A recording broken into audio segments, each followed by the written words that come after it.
Hi, it's me again with Corel Tips and Tricks. Just yesterday, I made a video helping somebody do interactive fill tool on this item.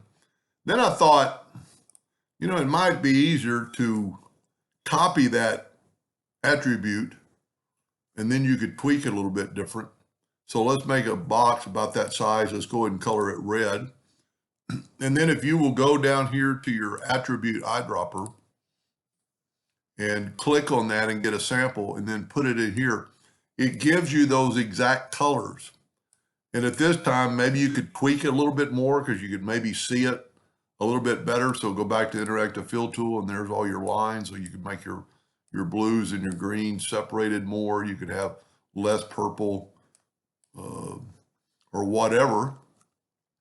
And then if we take this same thing and we left click and right click and make it no fill, and then click on this and get your attribute eyedropper and take a sample and then put it in there, it gives you the exact feel and maybe a little bit differently.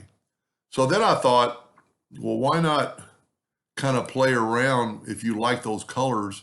And I'm going to use the 2-point line. I've got mine set on 100, or I will set it on 100. That's the smoothness for your hand movements. And we'll just make some, and it's not perfect, but you'll see in just a second when I let go, it's more perfect. It's more smooth. Now we can take that item and take it and make it like a 1/2 inch.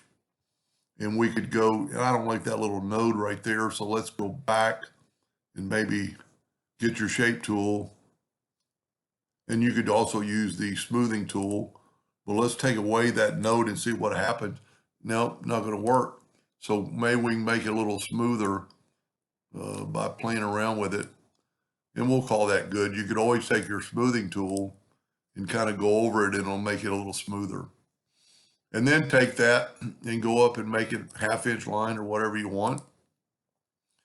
And then go up to the object and convert the outline to an object and then left click, right click. And then we could take a sample of that attribute and put it in that new space. And you have you could do more with, the same thing. And I didn't make it quite as big, but you could spread it out and you've got the same interactive fill tool. Anyway, just an idea. I hope that helped. Thank you for watching.